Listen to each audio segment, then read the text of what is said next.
आइए आज हम आपको कहानी सुनाते हैं। मुझे आप जैसा बनना है। एक गांव में चेतन नाम का एक किसान रहता था।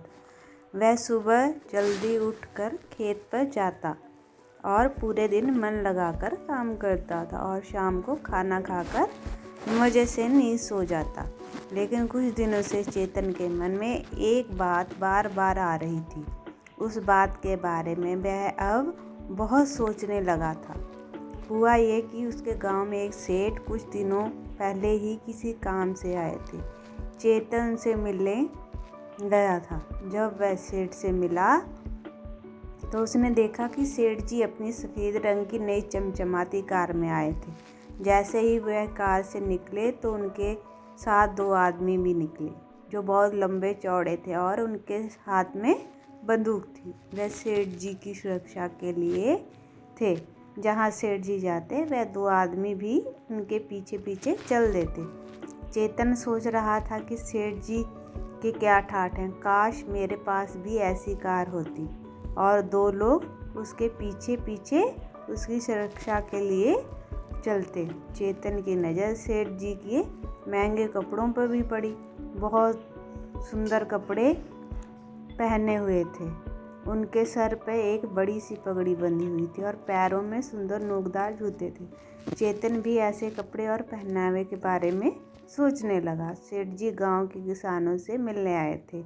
वे यहाँ के किसानों से अनाज खरीदना चाहते थे ताकि उनके शहर में ऊंचे दामों में बेचा जा सके। इस बारे में सेठ जी की बात चेतन से भी हुई थी।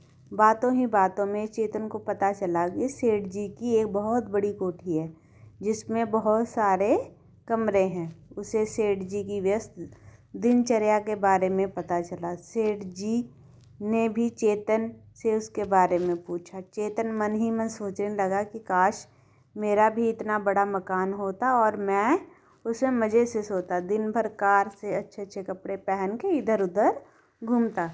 सेठ जी से हुई यह मुलाकात, उनके रहन सहन को देख उसका मन अब अपने काम में नहीं लग रहा था। उसकी खुशी और नींद ना जाने कहाँ खो गई थी। वह वैसा ही रहना और करना चाहता था जैसे सेठ जी रहते और करते थे। वह सोचने लगा कि सुबह जल्दी उठना और काम करना, ना ही अच्छे कपड़े पहनने का समय और ना ही शाही रहन सहन, कैसी ज़िंदगी है ये। लेकिन अब उसने अपनी इच्छाओं को पूरा करने की एक योजना सोची। वह गांव के ही घोड़ा गाड़ी वाले के पास गया और 10 दिन के लिए वह किराए पर ले ली।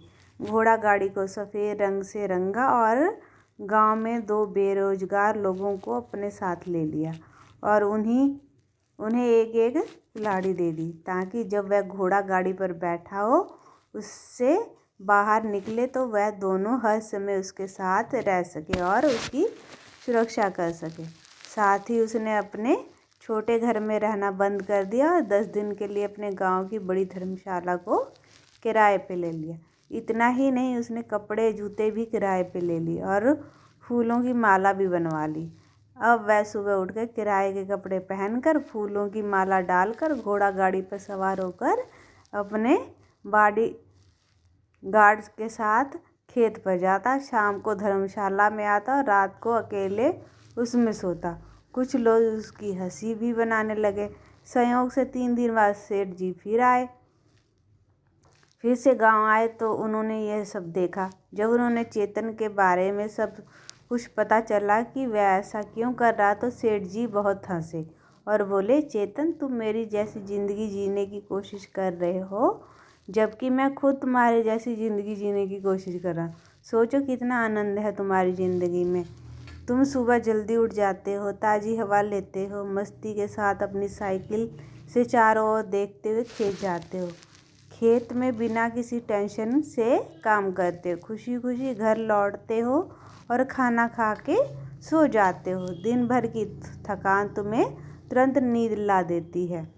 तुम खुश हो और स्वस्थ हो और किसी व्यक्ति को इन दोनों के अलावा और चाहिए भी क्या होता है। चेतन पहले तो सेठ जी की बात पर सहमत होता है, फिर अचानक उससे पूछता, माना मैं अपनी ज़िंदगी से खुश था लेकिन मेरी ज़िंदगी से अच्छी तो आपकी ज़िंदगी कितने आनंद से है, राजा जैसी ज़िंदगी है आपकी।